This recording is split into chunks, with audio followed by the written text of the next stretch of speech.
Nag-react si Auntie Claire at mag-ano lang ako, no? Rejoinder lang. Pumalag siya na tinawag kong political prisoner. Bakit ko po tinawag na political prisoner?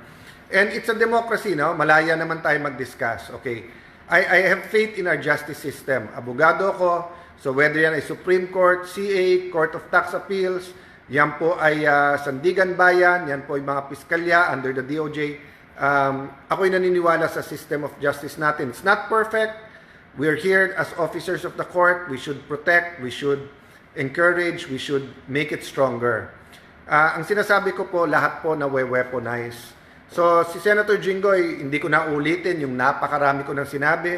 Siya na magsasabi sa inyo, sabi niya, sa tamang panahon, ilalabas niya yung ebidensya na yun nga na kung sumama siya sa kabilang side o sa administrasyon, hindi na dapat siya nakulong. O si Senator Marcoleta, nagkakaisa naman po tayong lahat siguro, karamihan sa atin, karamihan ng lawyers, na paano naging plunder yung donation sa eleksyon.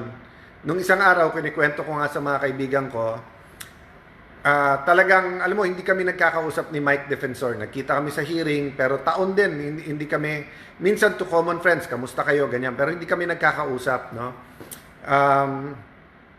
Madalas kami magkausap nung speaker pa ako, and then yung last, hanggang 2022. After that, you know, busy siya, busy ako, may kanya-kanyang mga gawain, lugar.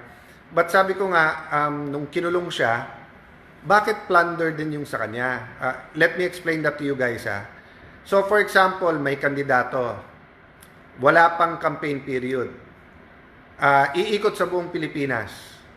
1 million kayo na nag-donate ng 50 pesos, para yung sa pangmerienda niya, pamasahe, etc. So, plunder ba yon? Tapos, lahat na nagbigay ng 50 pesos, plunder yon. So, di ba, meron din po tumakbo, palugaw. Okay po yung lugaw. Kasi nakakatulong na yon, tapos maganda yung symbolism, tapos ambag-ambag. So, kung yung kandidato na yon hindi pa nag-file, pero nagpalugaw sa bawat lugar natin, tapos umabot ng 50 million. So, lahat ng nagpalugaw, plunder na yon. So makikita nyo po, iba pa yung kay Senator Marcoleta, iba pa yung kay Mike Defensor. Paano naging plunder yung kay Mike Defensor? Whether he gave 1 peso or 20 million pesos, di ba? So kung kinasuhan nyo siya ng direct or indirect bribery, pero bailable kasi yun eh.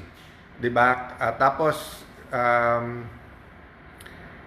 makikita nyo naman po, bilangin nyo yung kinakasuhan sa administrasyon versus sa opposition. Napanood ko ng isang araw, nagagalit na naman ang NBI director kasi dun daw sa fake news. Kung tinignan lang daw ng mabuti yung pangalan doon sa sinasabing mansion sa Amerika, sana hindi na nagkaganito. And I agree with him na kung magfa-fact check, hindi mangyayari. Pero ang problema kay Director Matibag, hindi niya ginagawa yung sinasabi niya. 'Di ba? What he preaches, he doesn't act on. Why? Bilangin nyo nga lahat ng press release, lahat ng pinagsasabi niya about the SEA Games, hindi daw liquidated, o nakita niya, iba't ibang ahensya, fully liquidated. Yung amounts na binibigay niya, pa iba-iba. O, tapos mali-mali naman pala. Tapos si ganito involved, bakit ganito, bakit ganyan. Kung nag-imbestiga ng tahimik at nag-fact check, hindi mali-mali, di ba? Tapos ganun din, na-admonish siya dito ni Senator, ng aming presiding officer, Senator Escudero, umuo siya. Sabi niya, yes sir, I understand. So ibig sabihin, hindi siya bawal mag-imbestiga, pero wag kang announce kasi it's considered intimidating yung mga judges, apektado yung impeachment court. O anong ginawa niya? Sunod-sunod pa rin yung announcement, hindi ko isa-isin. But yun, Ate Claire, ang panuurin at tignan mo. You know, when I was in the administration, not only in the Senate, sa Department of Foreign Affairs, pero paglipat ko as Speaker of the House, paano ko po nakikita yung iba kong ginagawa at na-judge? I try to step into the shoes of the opposite side. So yun ang ano ko kay, of course, trabaho ni Claire na, ni Yusek Claire na mag-defend, di ba? But yung defense kasi niya may judgment. So ang problema, pag may judgment, i-judge din. So kung titignan mo po, ilagay niya muna shoes niya sa opposition ngayon. O subukan mo, Ate Claire, i-criticize mo ng matindi yung administrasyon, tignan natin mangyayari sa iyo. 'Di ba? So kami we're just making it light, pero hindi po madali ang buhay ng isang opposition, isang nasa opposition ngayon. Mabigat po, yung mabigat lang makita namin mga kasamahan namin na panay non-bailable yung kinaso. Makita po namin mga kasamahan namin na kung hindi sila mismo mga nakapaligid sa kanila ay pressure.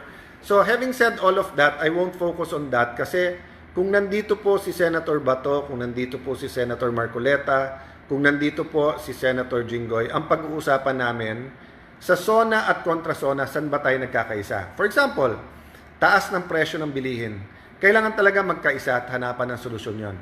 Yung mga nakakakuha ng ayuda, good for you.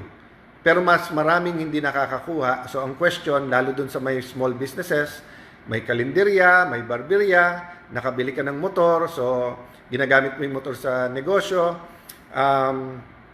Pati yung mga restaurant, hindi lang mga kandilerya, no? Hindi lang mga pagupitan o parlor na maliliit, no?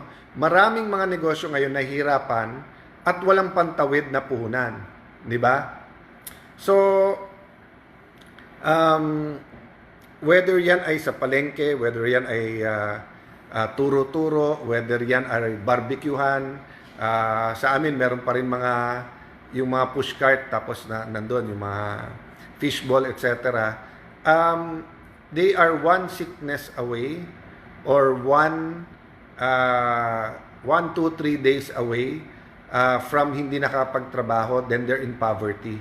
Actually, pati middle class pagka tinamaan ka ng matinding sakit, tapos medyo mahal yung treatment at saka hindi ka makapagtrabaho, from being middle class, biglang poverty na ulit, no? And again, I'm not pointing fingers, I'm not saying this administration or this president or this Senate, we're equally guilty dyan, lahat ng nasa gobyerno, kasi whatever we have now, yan ang tinanim natin Tinanim 10 years ago, 20 years ago, 40 years ago. So, bago lang ako umuwi, I want to remind everyone, faith moves mountains, so huwag kayong mawawalan ng pag-asa. Number 2, prayers matter. A community, the body of Christ praying together matters. Yung mga nasa ibang religion, pagsasama-sama at pagdadasal. Pray for our enemies, not only our friends, di ba? Sabi nga nila, di ba? Yung diplomacy, nakikibati ka sa kalaban, hindi sa kakampi. So, ganun din, pag-pray natin, hindi lang yung kakampi natin, pero pati yung kabilang side. But I'll continue talking about many things. Tutuloy po natin yung laban. Minsan lang po, syempre, napupunta sa medyo nagkakaalaskahan kasi nga nandun, so pasensya na po kayo. Minsan, dala din ang damdamin. But most of the time po, we will hihimayin natin yung issues. But sabi ko nga sa inyo, Monday to Wednesday, pinipilit ko na less political kasi nasa impeachment tayo. So, Cheche Bihag, Ramos Gelay, Daisy Hill Country, yan, E.G. Bart, Lizelle Mansueto, magandang gabi sa inyo. Kalahati pa lang ng linggo, mag-post din kayo kung anong gusto natin topic, no? But yun nga, nagkakaroon ng consensus dito. Nag-uusap din kami ng majority at we're trying to build bridges kasi hindi namin mapapasa yung mga dapat mapasa kung walang sistema pagkakaisa. So yung taas ng presyo ng kuryente, yun nga, yung tinutulak ko po, yung anti-stunting, yung tulong po sa buntis or yung first 1,000 days, di ba, sa pagkabuntis hanggang pinanganak. Tama ka, dahil yan, Dizon, God is watching. Siguro yan po ang itali natin sa integrity. Ang meaning ng integrity is doing the same thing even if no one is watching.